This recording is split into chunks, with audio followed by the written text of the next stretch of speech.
guys after what happened in Nebraska? Well, psychologically, you know, it's a huge win for your guys because they grew up a lot in the Nebraska game in that they showed some great toughness because it was a back and forth game and double overtime game. We didn't always play the smartest down the stretch in that game. So to come back in this game and to win this kind of game, this is huge for us. And from an RPI standpoint, obviously they're a top 20 team. More likely they're going to go win their conference. So NCAA tournament-wise, this was a big win for us. Really, really big win for us. Kind of thought that same theme in this little stretch here where you got 4 games out of 5 that are against teams that were in NCAA last year?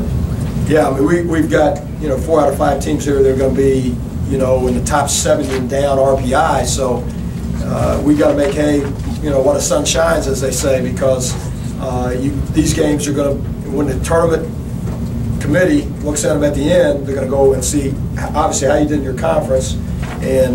But these out-of-tournament games against higher RPI teams, if you got wins against them, it's going to go a long way. And again, San Diego State is a good team.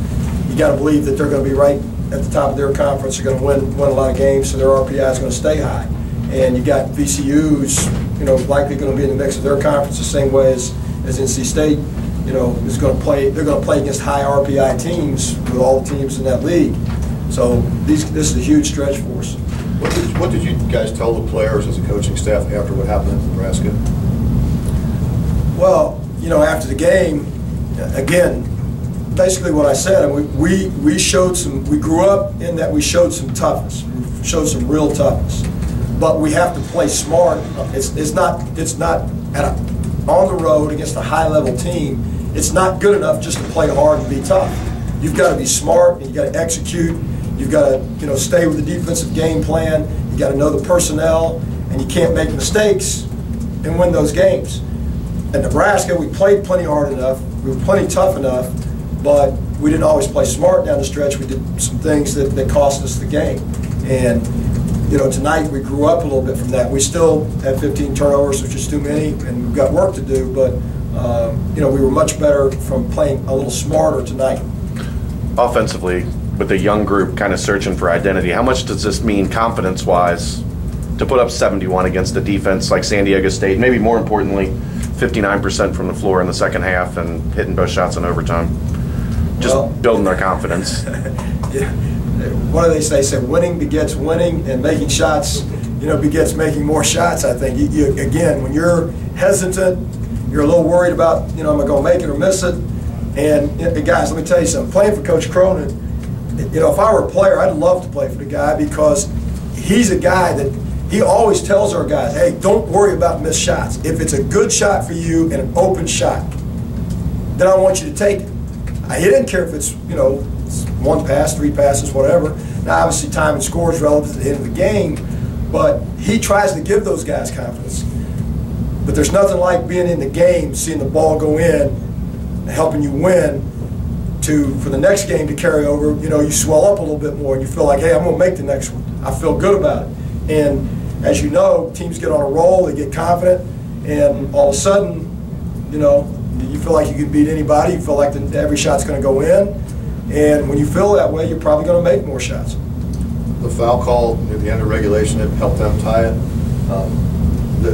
Troy said it wasn't even close to a foul, and the replay looked like it wasn't. What do you tell the players after that when they got to go back and play an overtime game now when they thought they had it won?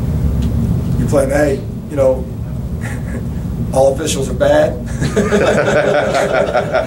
They're going to make mistakes. I mean, what do you say? That's one play. It's over. It's over. You can't. You got to move on and go win the game. It's time to go win the game. You can't let that play carry on to the overtime psychologically. You can't be down about it. All right, they missed the call. Okay, now we got to go win the game. Despite that, we got to go win the game. Was that the toughness you talk about, that they did fight back from that? Yeah, I mean, if you're soft and you have no mental toughness, then you're sitting there and you're worried about, the official missed the call or it was a bad call, and you're worried about that. You don't defend, you don't execute, you don't do what you're supposed to do to win the game, because that doesn't matter. That's over. It's over. It's tied now. Okay, we're in overtime. Let's go win the game. Octavius had 4 blocks, a couple steals. He had one, he forced a turnover on a travel when the guy was up in the air. When you've got a guy like that who can be a bigger racer, what's it mean to defense? Well, again, it speaks to confidence for for other guys in terms of now tonight. Our game plan was not to get out and really pressure anybody except for number 10, the one shooter they have, who's a real shooter, and try to be in the paint. But in general, you got a guy back there that can protect the rim. It gives your other guys confidence in getting up and pressuring the ball some and that. And it's nice to have a guy back there when you make mistakes that he can erase them for you. And that he's a kid that can be an elite defender because of his second jump ability and because of his timing and his length. I mean, he can be one of the elite defenders in the country, and we need him to be. We need to be an elite rebounder and an elite defender. When he plays like that, our defense is really, really good. Because again, he makes up for some mistakes that happen, and we got to keep him playing at that high level. And I think tonight Tate played more at the level he is than he has been in the last couple of games. Even in the Nebraska game, we didn't feel like he played up to the level. Part of that was in foul trouble in the first half, but he hadn't played quite up to the level that he really is, and he's got to do that. Gary, big game for him because he's playing some veteran guys that have some size, but he stepped up and made some plays late. How important is his development, especially in a game like this? Well, Gary's a guy that we feel like even at the age he is right now that we can throw him the ball and he can get fouled and he can get points. He had a tough game against Nebraska.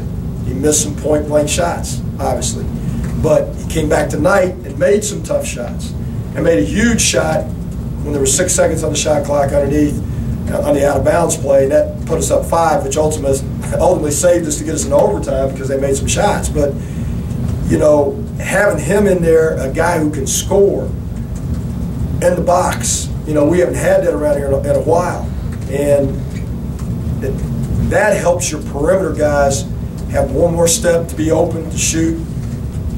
When Fried Cobb makes shots, that helps Gary have one more step to be able to turn and score on people and not collapse. They work for each other.